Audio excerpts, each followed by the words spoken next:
اللهم صل على سيدنا ومولانا محمد. السلام علیکم ورحمۃ اللہ وبرکاتہ. کیا حال ہے آپ سب کا؟ اپنے عالم ہونے کا تھا، اور دلیل جو دی گئی اس میں فرشتے بے بس نظر آئے جناب آدم علیہ السلام کے علم کے سامنے. دعویٰ یہ تھا کہ جو میں جانتا ہوں وہ تم نہیں جانتے، اور دلیل سے کیا ثابت ہو رہا ہے؟ جو آدم علیہ السلام جانتے ہیں وہ فرشتے نہیں جانتے. تو دعویٰ ہے اپنے عالم ہونے کا، اور دلیل ہے حضرت آدم علیہ السلام کے عالم ہونے کی. تو اس کا کیا جواب ہوگا؟ تو علماء نے اس پہ بڑی خوبصورت باتیں لکھی ہیں. کہا کہ حضرت آدم علیہ السلام کا وجود اللہ کے علم کا مظہر بنا، اللہ کے علم کا ظہور وجود آدم سے ہوا. تو کہا کہ دیکھو یہ جو میرا شاہکار ہے تم تو اس کا مقابلہ نہیں کر پاتے، اور علمی تفوق جو اسے دیا گیا ہے تو اس لیے خلافت کا استحقاق اسی کو حاصل ہوگا. میں اس کو ایک سادہ مثال سے سمجھاؤں کہ میں یہ دعویٰ کروں کہ میں مصور ہوں، یہ میرا دعویٰ ہو، تو آپ اس دعوے کو کیسے مانیں گے؟ میرے قد کاٹ سے اندازہ کیا جا سکتا ہے کہ میں مصور ہوں؟ میرے لباس سے، میری وضاقتہ سے، میری پگڑی کے رنگ سے، میرے بولنے کے سٹائل سے، میرے چلنے سے یہ تو معلوم نہیں ہو سکتا کہ میں مصور ہوں. تو دعویٰ میرا ہے میں مصور ہوں، لیکن یہ میری پگڑی نہیں بتا سکتی، میری ویسکوٹ نہیں بتا سکتی، میری چال ڈھال، میری تقریر سے یہ پتہ چلے گا یہ مقرر ہے، لیکن مصور ہے یہ تقریر سے پتہ نہیں چلے گا. تو پھر کیسے میں اپنے مصور ہونے کا اعلان کروں گا، اپنا مصور ہونا کیسے بیان کروں گا؟ تو میں کاغذ کا ایک ٹکڑا لوں گا اور وہ آپ کے سامنے کروں گا کہ یہ دیکھو کاغذ کا ٹکڑا ہے، اور پھر اس کے اوپر کچھ تراشوں گا. خوبصورت تصویر بن گئی، اور میں نے کہا دیکھو کیسی ہے. آپ نے کہا کمال کر دی. تو میں نے کہا کہ یہ میں نے بنائی ہے. تو آپ نے دیکھا اس کاغذ کو، تصویر وہ دیکھی، مصور مجھے مانا. چونکہ میرا فن مصوری ظہور پذیر ہوا کاغذ کے ٹکڑے پر، تو کاغذ کا ٹکڑا میرے فن کا مظہر بن گیا. فن میرا تھا، ظاہر کاغذ کے ٹکڑے سے ہوا. تو آپ نے مجھے مصور ماننا ہے تو میرے چہرے کو دیکھ کے مصور نہیں مان سکتے. مجھے مصور ماننا ہے تو میری تقریر کو سن کے مصور نہیں مان سکتے، میری چال ڈھال کو سن کے مصور نہیں مان سکتے. یار جب آپ مجھے دیکھ کر کے بھی مجھے مصور نہیں مان سکتے تو جس کو دیکھا بھی نہیں جا سکتا اس کو کیسے عالم مان لیا جائے؟ تو مجھے بھی اپنا آپ منوانے کے لیے، اپنا مصور اس فن کو منوانے کے لیے کاغذ کے اوپر لکھنا پڑا، اور کاغذ کا وجود میرے فن کے ظہور کا جو ہے وہ مظہر قرار پایا. کہا دیکھتے کاغذ کو جاؤ اور مصور مجھے مانتے جاؤ. کہا کہ جناب آدم علیہ السلام کا وجود اللہ کے علم کا مظہر بنا، دیکھتے آدم کو جاؤ، عالم مجھے مانتے جاؤ. اور حضرت شیخ عبدالحق محدث دہلوی علیہ الرحمہ نے یہاں ایک اور بڑی خوبصورت بات کی. کہا ہر نبی اللہ کی کسی نہ کسی صفت کا مظہر ہے. اللہ کا ہر نبی اللہ کی کسی نہ کسی صفت کا مظہر ہے. اگر اس کا علم دیکھنا ہے جناب یوسف کو دیکھو، اس کا حلم دیکھنا ہے جناب ابراہیم کو دیکھو، اس کا جلال دیکھنا ہے جناب موسیٰ کو دیکھو، اس کا کمال دیکھنا ہے جناب عیسیٰ کو دیکھو، اس کا حسن دیکھنا ہے جناب یوسف کو دیکھو. کہا تمام انبیاء اللہ کی صفات کے مظہر ہیں، اور پھر بولے کہ میرے مصطفیٰ جان رحمت اللہ کی ذات کے مظہر ہیں.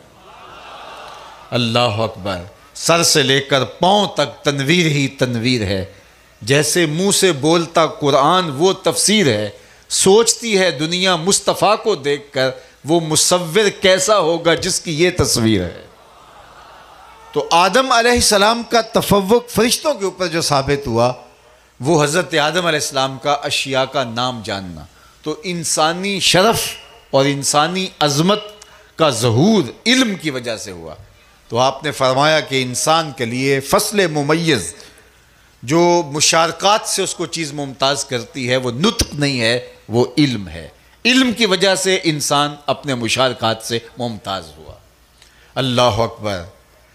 حضرت امام فخر الدین رازی نے تفسیر کبیر میں وَعَلَّمَ آدَمَ الْأَسْمَاءَ کے تحت بڑی نفیس اور مفصل گفتگو کی ہے کہ شرف علم کی وجہ سے ہے۔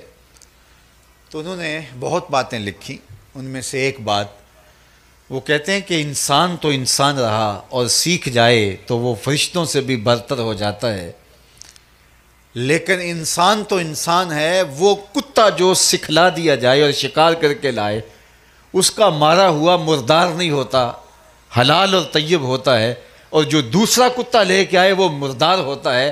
کہا کتا سیکھ جائے تو حکام بدل جاتے ہیں، انسان سیکھ جائے تو کیا مرتبہ ہوگا۔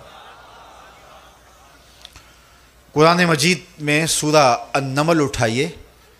حضرت سلیمان اپنے لاؤ لشکر کے ساتھ جب وادی نمل میں داخل ہونے لگے تو 3 فرسخ دور سے ایک چیونٹی نے لشکر کو آتے ہوئے دیکھا، تو اس نے اپنی ہمجولیوں سے کہا کہ جلدی جلدی اپنی بلوں میں داخل ہو جاؤ، اللہ کے نبی کا لشکر بے خبری میں تمہیں کچل نہ ڈالے۔ تو حضرت سلیمان علیہ السلام نے چیونٹی کی اس بات کو سنا، فَتَبَسَّمَ ضَاحِكًا مِّن قَوْلِهَا، اور اس کی بات کو سن کر تبسم بھی کیا، مسکرائے کہ یہ کیا بول رہی ہے۔ اللہ اکبر۔ ابھی آپ کے جوہر آباد بار میں یہی گفتگو ہو رہی تھی کہ جس کی آنکھوں میں اللہ کے دیدار کا سرما لگے تو اس کی نظر کتنی تیز ہو جاتی ہے، اور جس کے کانوں میں اللہ کی سماعت کا نور آئے تو اس کی سماعت کتنی سری ہو جاتی ہے۔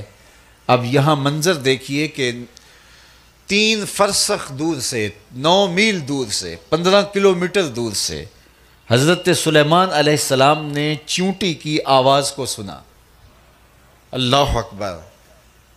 اور چیونٹی کے منہ میں زبان نہیں ہوتی، طیوریات کے ماہرین کہتے ہیں کہ چیونٹی کے منہ میں زبان نہیں ہوتی، اگر زبان ثابت کرنے جاؤ گے پھر دانت بھی ثابت کرنے پڑیں گے، اور 32 دانت گننے پڑیں گے کہ اس کے جو ہیں وہ دانت کہاں کہاں ہیں۔ تو اگر کوئی دانت ٹوٹ گیا تو کسی آپ ڈاکٹر کے پاس لے جائیں تو وہ اس کا ٹوٹا ہوا دانت کیسے جوڑے گا؟ تو اس کے دانت نہیں ہوتے۔ وہ کہتے ہیں کہ اس کے 3 حصے ہوتے ہیں بدن کے، جو سر والا حصہ ہوتا ہے اس کے ساتھ مہین سے باریک سے 2 ریشے ہوتے ہیں، بال ہوتے ہیں، اور جب اس نے بات کرنی ہوتی ہے اور ہم جولی کو کوئی میسج دینا ہوتا ہے تو وہ 2 بالوں کو قریب کر کے رگڑتی ہے، اس رگڑ سے جو آواز پیدا ہوتی ہے اس سے اپنی ہم جولی کو کوئی میسج کنوے کر رہی ہوتی ہے۔ اللہ اکبر۔ اللہ کے پیغمبر کی سماعت کا عالم یہ ہے کہ 3 فرسخ دور سے، 9 میل دور سے چیونٹی کے باریک سے بالوں کے رگڑنے سے جو آواز پیدا ہوتی ہے اس کو سنتا ہے، اور جو اس سے مفہوم نکلتا ہے اس کو سمجھتا بھی ہے۔ اور یہ اس پیغمبر کی کہانی سنا رہا ہوں جو مسجد اقصی میں مقتدی بن کے تیرے نبی کے پیچھے کھڑا تھا۔ جب مقتدی کی یہ شان ہے تو مقتدا کی شان کا عالم کیا ہوگا۔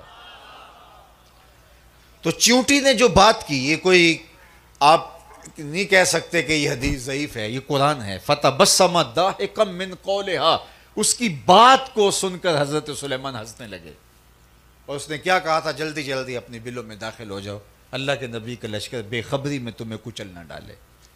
تو امام فخر الدین رازی نے لکھا کہ اللہ نے اس چیونٹی کو قیامت تک آنے والی چیونٹیوں کا سردار بنا دیا، اور اس چیونٹی کو پروٹوکول یہ ملا کہ اس کے نام کی صورت قرآن کے دامن میں، ذات کی چیونٹی ہے لیکن احترام پیغمبر کا کیا تو اللہ نے اس کو اعزاز دیا کہ اس کے نام کی صورت قرآن میں موجود ہے۔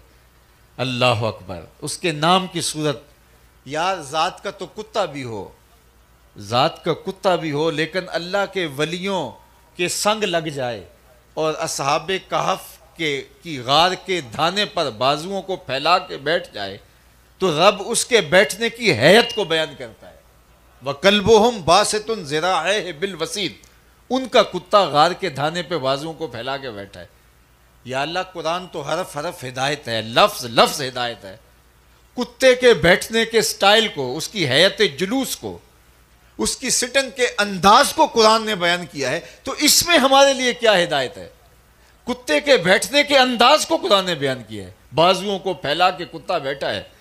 تو مالک اس میں ہمارے لیے کیا ہدایت ہے؟ کہا یہی تو بتانا چاہتا ہوں کہ ذات کا کتا بھی ہو، لیکن اگر وہ اہل اللہ کی دہلیز پہ چوکھٹ پہ بیٹھ جائے تو وہ بھی قابل ذکر ہو جاتا ہے. اور جب تم میرے ولیوں کی چوکھٹ پہ بیٹھ جاؤ تو پھر تمہارا مرتبہ کیا ہوگا، تمہاری شان کیا ہوگی.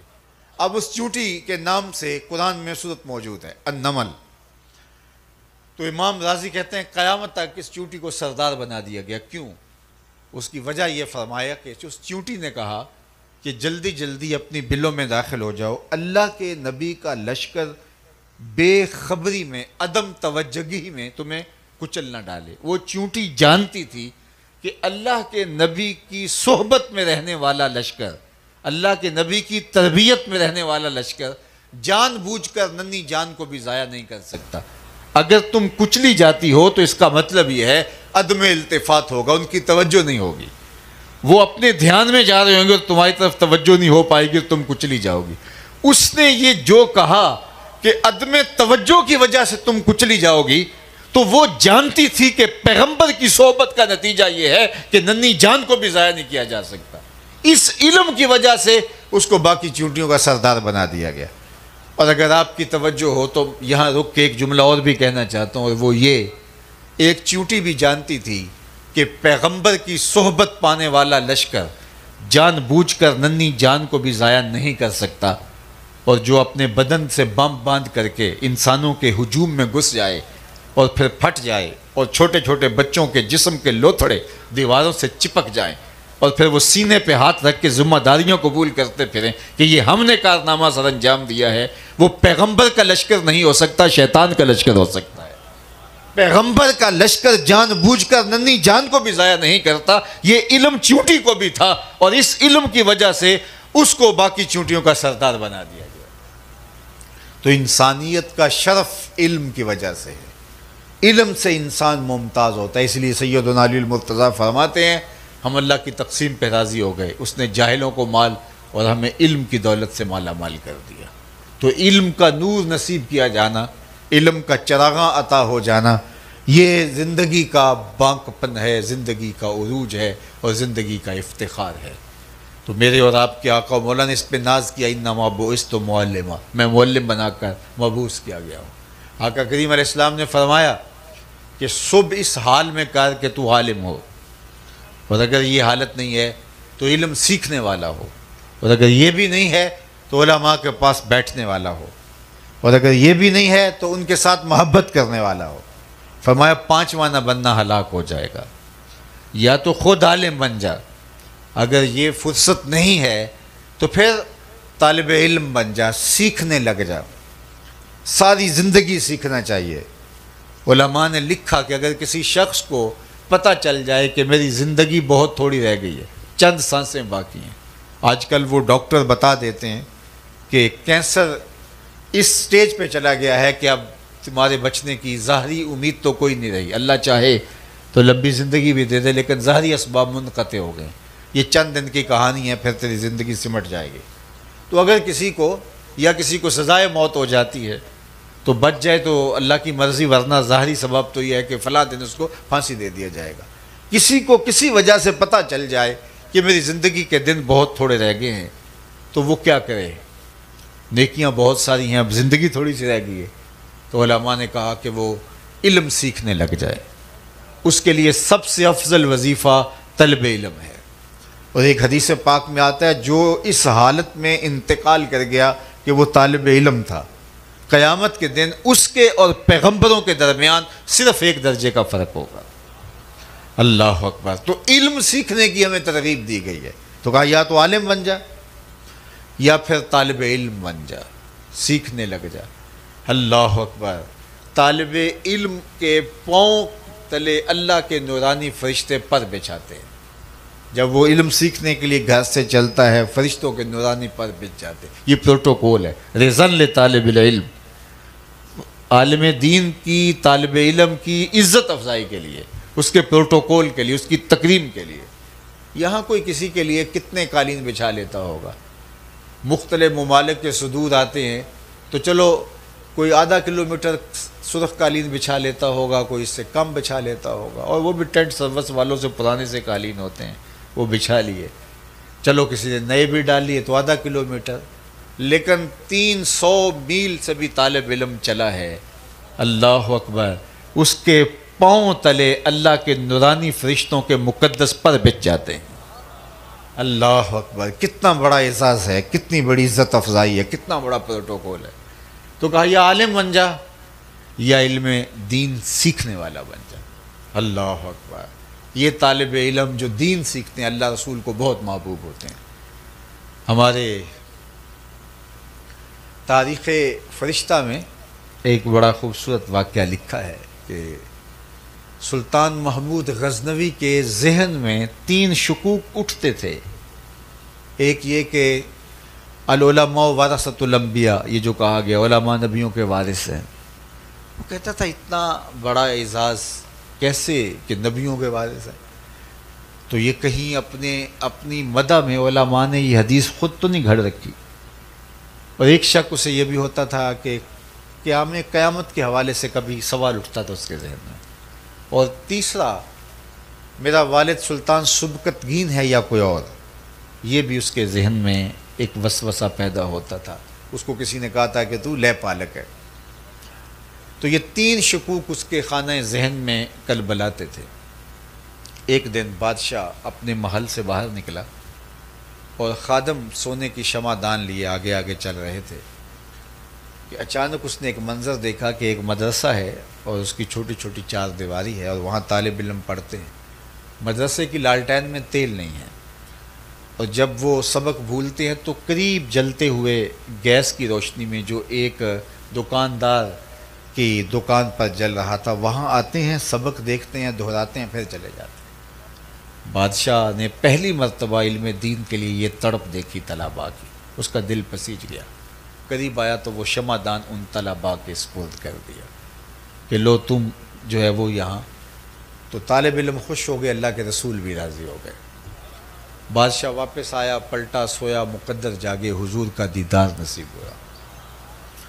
تو آقا کریم خواب میں ملے اور مسکراتے ہوئے کہا، اے سبکتگین کے بیٹے محمود، تو نے آج میرے ایک وارث کی قدر کی ہے، کل قیامت کے دن تیری شفاعت کروں گا۔ اللہ اکبر، لہو خورشید کا ٹپکے اگر ذرے کا جگر چیرے۔ ایک جملہ کہا، 3 شک بھی دور کی اور جنت کی بشارت بھی۔ تو یہ علماء کے وارث ہیں۔ ہمارے استاد مفتی عبداللطیف رحمۃ اللہ تعالیٰ علیہ فرمایا کرتے تھے کہ یہ جو طالب علم ہوتے ہیں، ظاہر عمر بڑی ان کی کچی سی ہوتی ہے، اور اس عمر میں کھیلنے کودنے کی طرف طبعی رجحان اور شغف ہوتا ہے۔ تو جو بیچارے طالب علم ہیں وہ تو اس عمر کی وجہ سے تھوڑے شریر ہوتے ہیں، لیکن جو مسجد کے اندر آنے والے نمازی اور دائیں بائیں سے وہ ان کو فرشتے کی شکل میں دیکھنا چاہتے ہیں۔ وہ کہتے ہیں نہ یہ ہنسیں، نہ یہ کوئی جو ہے وہ ایسا کام کریں۔ تو وہ تو ہر وقت تاڑ میں رہتے ہیں کہ کوئی تھوڑی سی بات ملے اور ہم کہیں کہ یہ طالب علم لڑ رہے تھے، یہ الجھ رہے تھے، یہ کر رہے تھے، انہوں نے پلیٹ پھینک دی، تو وہ تو بہانے تراشتے رہتے ہیں۔ تو ایک مدرسے کے اندر ایک طالب علم رہتے تھے، اور ایک شخص فارغ البال ہو کے، یعنی سارے کام کاج سے فارغ ہو گیا، بچوں کی شادیاں کر لیں، تو وہ ان طلباء کے لیے وقف ہو گیا۔ کبھی ان کے لیے گھی کا کنستر اٹھا کے لا رہا ہے، کبھی وہ ان کے لیے آٹے کی بوری اٹھا کے لا رہا ہے، کبھی اور۔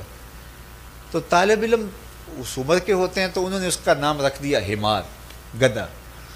وہ جب بھی بھوک لگی ہوتی تو وہ کہتے ہیں ٹھہرو ٹھہرو، ہمارا گدھا گیا ہوا ابھی آئے گا تو تمہارے لیے کھانا لے کے آئے گا۔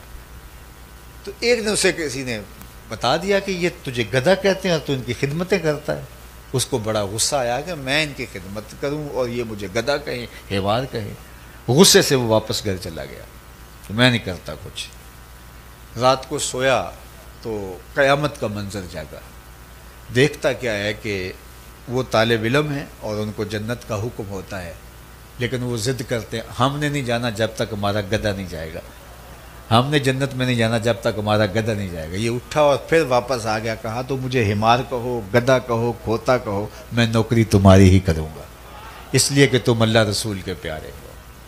تو خوش نصیب ہیں وہ لوگ جو علم دین حاصل کرتے ہیں، علم دین طلب کریں. تو کہا اس حال میں دن کر صبح کر، یا تو عالم ہو یا علم سیکھنے والا ہو. تیسری بات فرمائی علماء کے پاس بیٹھنے والا ہو. علماء کی صحبت اکثیر ہے، کبریت احمر کا درجہ رکھتی ہے، سرخ گندک کی طرح باطن کی صفائی کا سبب ذریعہ ہوتی ہے. ایک زمانہ تھا کہ لوگ علماء کی صحبت ڈھونڈتے تھے اور ان کی دہلیز پہ کھڑے رہتے تھے اور ان کے پاس بیٹھنا اپنے لیے اعزاز سمجھتے تھے. لیکن وقت کا بدلتے ہوئے دیر نہیں لگی اور آج ہم کہاں کھڑے ہیں. یہ بات درست ہے کہ آج وہ علماء نہیں رہے، آج رازی رومی اور غزالی نہیں رہے، لیکن آج ہم بھی تو وہ نہیں رہے. اس لیے علماء کی صحبت کو غنیمت جانیں، ان کے ساتھ جو لمحے میسر آ جائیں وہ سعادت مند لمحے گزارنے کی کوشش کریں. چند لمحے گزارے ہوئے آخرت کا ذخیرہ ہے. چوتھی بات فرمائی کہ یا پھر ان کے ساتھ محبت کرنے والا بن جا، ان کا پیار تیرے سینے میں ہو. اللہ اکبر. اور یہ تو کہا ان میں سے کوئی ایک ضرور بننا تو نے، ولا تکن خامسہ، لیکن پانچواں نہ بننا. اور ہم پانچویں بن جاتے ہیں، ہر وقت تنقید کی زبان کھولے رکھتے ہیں. تو علم حاصل کریں، علم نافع حاصل کریں، اپنے بچوں کو عالم بنائیں. اللہ تعالیٰ علماء کی شفاعت کل قیامت کے دن قبول فرمائے گا، اور علماء کی شفاعت سے جہنم کا حکم جن لوگوں کو ہو چکا ہوگا ان کی شفاعت سے اللہ انہیں جنت عطا فرمائے گا. یہ فضل و شرف کے مالک لوگ ہیں. ہزار کوتاہیوں کے باوجود، ہزار خامیوں کے باوجود اللہ رسول کے دین کے ساتھ جو مخلص لوگ ہیں، مشقت کرتے ہیں، محنت کرتے ہیں، تبلیغ دین میں لگے ہوئے ہیں، اللہ تعالیٰ ان کے لیے رحمتوں کے دروازے کھولتا ہے. تو وہ لوگ جو حضرت شیخ احمد مجدد الفسانی علیہ رحمہ، آپ کو آپ کے کسی مرید نے نذرانہ بھیجا، یہ بات بڑی سننے کی ہے، اور لکھا کہ یہ آپ کی درس گاہ کے طلباء اور آپ کی خانقاہ کے فقیروں کے لیے ہے. تو آپ نے وہ نذرانہ قبول فرمایا اور بھیجنے والے کو خط لکھا، خط کا جواب لکھا، مکتوب میں لکھا کہ مجھے اتنی خوشی ہوئی تیری اس بات کی جو تو نے کہا کہ یہ جو نذرانہ ہے آپ کی درس گاہ کے طلباء اور خانقاہ کے فقیروں کے لیے.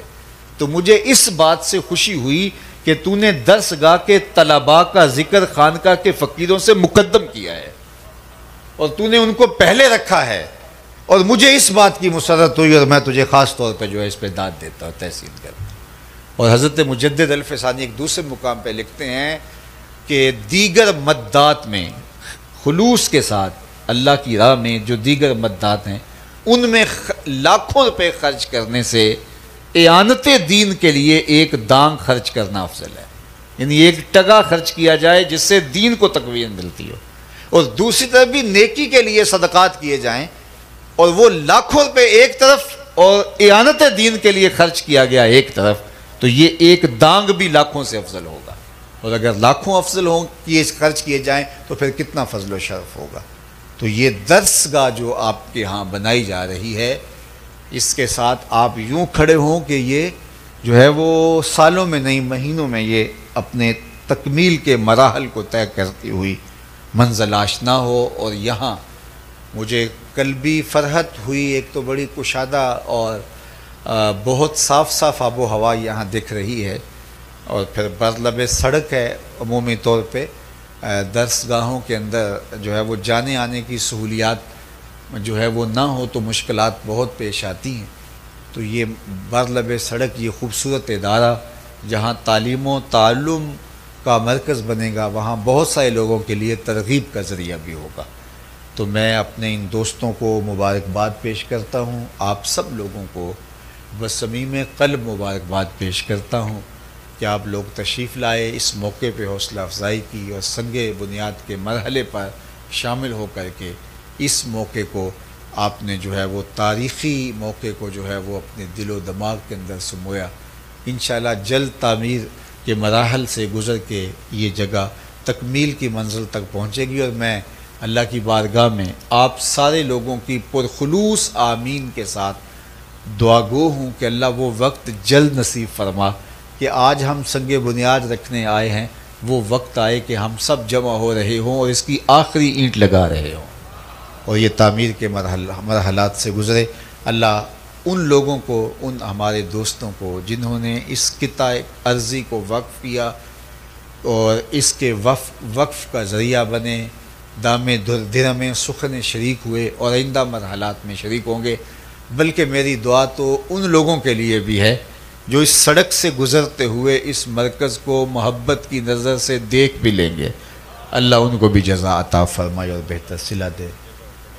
جی جگہ تو اطراف میں بھی ہے اور آج اس جگہ کو زیادہ کر لینا آسان ہے۔ مجھے اچھی طرح یاد ہے کہ جب ہم مرکز مصطفیٰ کی جگہ خریدی تھی تو وہ 12 کنال تھی اور اس وقت ہمیں لگتا تھا یہ کافی ہے، لیکن پھر وہ اب تقریباً 9 ایکڑ پہ پھیل گئی ہے۔ تو اب وہ جو اطراف میں ہم جگہ مزید شامل کر رہے ہیں تو 5 مرلے کا پلاٹ ملتا ہے اور وہ 5 مرلے کا پلاٹ بھی اس کی قیمت اتنی ہے کہ یہاں اس قیمت میں 1 کنال آ سکتی ہے۔ تو اب مزید آگے اس کا پھیلنا مشکل ہو گیا ہے، تو اب ہم اس کا دوسرا کیمپس بنائیں گے، لیکن یہاں اگر آپ بر وقت اس کا اہتمام اور انتظام کر سکیں تو یہاں اب آسان ہے، لیکن گزرتے ہوئے وقت کے ساتھ مشکل ہو جائے گا، تو اللہ آپ کو اس کا بہتر صلہ دے۔ میرے پاس ایک صاحب تشریف لائے، انہوں نے ایک ٹاؤن بنایا تھا تو 2 کنال کی مسجد اس ٹاؤن میں رکھی، تو ان کا خیال تھا کہ یہ مرکز کے لیے میں پیش کروں اور وہ اپنے طریقے کے مطابق یہاں کام کریں۔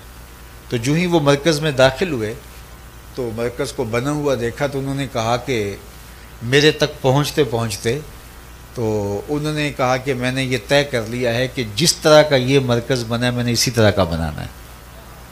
تو مجھے انہوں نے کہا کہ اس کے لیے کتنی جگہ چاہیے، تو میں نے کہا دیکھ لیجئے۔ تو انہوں نے وہاں بیٹھے بیٹھے کہا کہ میں اتنی جگہ وقف کرتا ہوں۔ پھر انہوں نے اس کی تعمیر کا ذمہ لیا، جگہ مکمل وقف کی، پھر اس وقت اس کے اوپر تقریباً 27 کروڑ روپیہ لگ چکا ہے اور جو ہے وہ بقیہ بھی اس کے اوپر تقریباً 40 کروڑ روپیہ 50 کروڑ روپیہ مزید لگے گا، اور جب وہ بن جائے گا مرکز تو آپ مرکز مصطفیٰ گجرانوالہ میں کھڑے ہوں گے یا مرکز مصطفیٰ مرید کے میں کھڑے ہوں گے، لکھا ہوگا مرید کے تو آپ کو پتہ چلے گا میں مرید کے میں کھڑا ہوں، ورنہ وہ اس کے سائز، اس کی اونچائی، اس کی منزلیں، اس کا رنگ اور جہاں جہاں ستون ہے، ساری چیزیں بالکل جو ہے وہ مرکز سے ہی آرکیٹیکٹ انہوں نے لیا، کہا کہ بالکل اس کی ڈیٹو کاپی بنانی ہے ہم نے۔ تو انشاءاللہ جو ہے وہ آپ بھی دیکھو، اللہ سے مانگیں تو تھوڑا کیوں مانگیں، اس سے مانگیں تو جھولی پھیلا کے مانگیں، اپنے لیے بھی مانگیں، اوروں کے لیے بھی مانگیں، جہاں کے لیے مانگیں۔ تو اس لیے میں تو مانگتا ہوں کہ اللہ اس جگہ کو اتنا کشادہ عطا کرے کہ یہاں سڑک سے گزرتے ہوئے نظر پڑے تو ایک دم آنکھیں جھپک کے جس نے مرکز دیکھا ہو تو وہ سوچے کہ کہاں وہ مرکز یہاں سے تو نہیں اگایا دوبارہ۔ تو اللہ کرے یہ وقت ہمیں نصیب فرمائے۔ تو بہرحال یہ قطع عرضی بھی بہت مناسب جگہ پہ مجھے بہت پسند آیا، اور اللہ کو نصیب نہ ہوا تو یہ نصیب ہو گیا، تو جو ہے منظور نہ ہوا تو یہی نصیب ہو گیا، تو یہ بھی ہمارے لیے کافی ہے۔ لیکن بہرحال اس کے لیے کوشش جاری رکھنی چاہیے، جب چیزیں بن جاتی ہیں پھر دوبارہ ایڈ کرنا مشکل ہو جاتا ہے۔ اللہ آپ کو اپنی امان میں رکھے۔ میں آپ سب لوگوں کا، عالی مرتبت مہمانوں کا، علماء کا، حضرات سامعین کا شکریہ ادا کرتا ہوں، اور بار دیگر اپنے ادارۃ المصطفیٰ حلقہ جوہر آباد خوشاب کے دوستوں کا، ان کا جو ہے وہ شکریہ ادا کرتا ہوں، اور آپ سب لوگوں کو ان کا دست و بازو بننے کی تلقین کرتا ہوں۔ وآخر دعوانا ان الحمد للہ رب العالمین۔ الحمد للہ رب العالمین والصلاة والسلام علی اشرف الانبیاء والمرسلین۔ اللہ اٹھے ہوئے ہاتھ کبھی خالی نہ موڑنا، پھیلی ہوئی جھولیاں رحمتوں سے بھر دینا، بخت کی بہاریں نصیب فرمانا، مقدر کی خزائیں رخصت کر دینا، جئیں تو تیرے لیے، مریں تو تیرے دین کے لیے، اور زندگی کی آخری ہچکی تک تیرے رسول کے وفادار رہیں، ہر علت سے، ہر قلت سے، ہر ذلت سے رہائی دینا، اپنے پاک نبی کے در کی گدائی دینا۔ اللہ تعمیر کے مراحل سے گزار کے بہت جلد اس مرکز کو تکمیل کی منزل تک پہنچا دے۔ اللہ اس مرکز کے ساتھ جڑے ہوئے تمام لوگوں کی خیر فرما، جنہوں نے اس مرکز کی تعمیر میں 1 روپیہ بھی دیا، 1 اینٹ بھی دی، اللہ اسے اتنا عطا کرنا کہ کبھی کمی واقع نہ ہونے پائے. جو گزرتے ہوئے سڑک سے محبت کی نظر سے دیکھ کے گزر بھی گیا، اللہ اجر سے اسے بھی محروم نہ رکھنا. وصلی اللہ تعالی علی النبی الامین وآلہ وصحبہ اجمعین.